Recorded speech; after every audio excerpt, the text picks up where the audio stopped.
Վրաստանի վարչապետը հայտարարել է, որ Թբիլիսին հատուկ հարաբերություններ ունի 3 հարևան երկրների՝ Հայաստանի, Ադրբեջանի և Թուրքիայի հետ, եւ այդ հարաբերությունները խորանում են։ Իրակլի Կոբախիձեի խոսքով վերջին շրջանում կառավարությունը նաև ակտիվորեն աշխատում է Կենտրոնական Ասիայի հետ գործակցության ուղղությամբ։ Մենք առավելագույնս խորացնում ենք հարաբերությունները Կենտրոնական Ասիայի 5 երկրների հետ։ Ներուժը շատ մեծ է, այս ամենը առանցքային դեր է խաղում տրանսպորտային փոխկապակցվածության եւ տարանցիկ գործառույթի տեսանկյունից, ասել է Կոբախիձեն ԻՄԵԴ հեռուստաալիքի եթերում։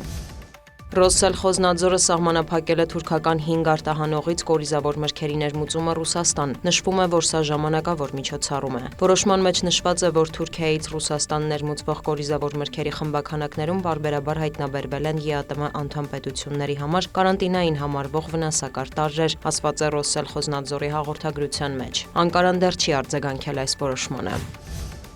Արդեն 6-րդ օրն անընդմեջ Միացյալ Նահանգները եւ Իրանը փոխադարձարվածներ են հասցնում։ ԱՄՆ-ի կենտրոնական հրամանատարությունը հայտարարել է, որ Իսլամական Հանրապետությանը հարվածների նպատակն է թուլացնել երկրի ռազմական ներուժը։ Բացի այդ, ամերիկացի զինծառայողները բարձրացել են Օմանի ծոցում նավթատարի վրա, որը փորձել է խախտել Իրանի ծովային շրջափակումը։ Իրանի պետական լրատվամիջոցները հայտնել են, որ Միացյալ Նահանգները թիրախավորել է երկրի քաղաքացիական ենթակառուցվածքները, այդ թվում կամուրջներ, երկաթուղային կայարան եւ օդանավակայան։ Հարված է հասցվել նաեւ Հորմուզի նեղուցի հարևանությամբ գտնվող Ղեշմ կղզու մերձակաշրջաններին, Բանդեր-Աբասին եւ Բուշերին։ Իրանական կողմի տվյալով կան զոհեր եւ վիրավորներ։ Վերջին էսկալացիայի հետևանքով զոհերի թիվը հասնում է 40-ի։ Իրանն էլ հարվածել է Հորդանանին, Սիրիային, Քուվեյթին, Արաբական Միացյալ Էմիրություններին։ Սպիտակ տան խոսնակը հայտարարել է, որ Թեհրանը ցանկանում է գործարք կնքել Վաշինգտոնի հետ։ Իրանի արտգործնախարարն էլ մեղադրել է Միացյալ Նահանգներին դիվանագիտությանը դավաճանելու եւ ավելի վաղ ստորագրված փոխըմբռնման հուշագիրը խախտելու համար։ Աբբաս Արաղչին հորդորել է տարածաշրջանի երկրներին թույլ չտալ ԱՄՆ-ին օգտագործել այնտեղ տեղակայված բազաները Իսլամական Հանրապետության տարածքը թիրախավորելու համար։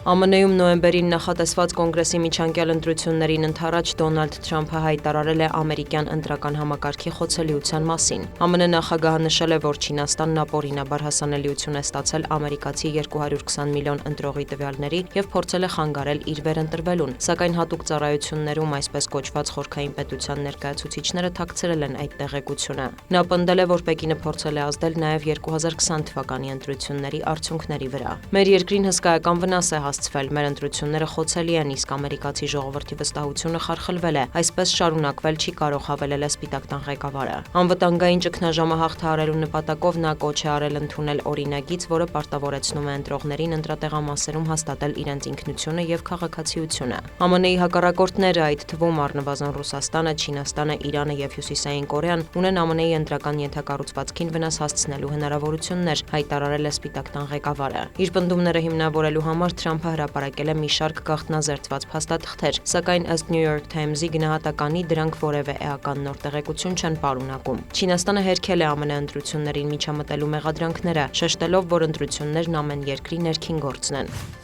Ֆրանսիան եւ Նիդերլանդները կարգավորել են 400 տարվա պատմություն ունեցող սահմանային վեճը։ Ֆրանսիայի խորհրդարանը վավերացրել է Նիդերլանդների հետ համաձայնագիրը, որն առաջին անգամ իրավաբանորեն ամրագրում է Կարիբյան Սեն Մարտեն կղզում անցնող սահմանը։ Փաստաթղթով որոշվում է սահմանագիծը, որը 17-րդ դարից գոյություն է ունեցել, միայն փաստացի։ Չնայած կղզին երկու մասի բաժանելու վերաբերյալ համաձայնությանը, որը ձեռք էր բերվել Ֆրանսիայի եւ Նիդերլանդների միջև 1648 թվականին։ Սահմանի հաստատման վերաբերյալ պայմանագիրը ստորագրվել է 2023 թվականին, մի քանի տարվա բանակցություններից հետո։ Նիդերլանդները եւս պետք է վավերացնի փաստաթուղթը։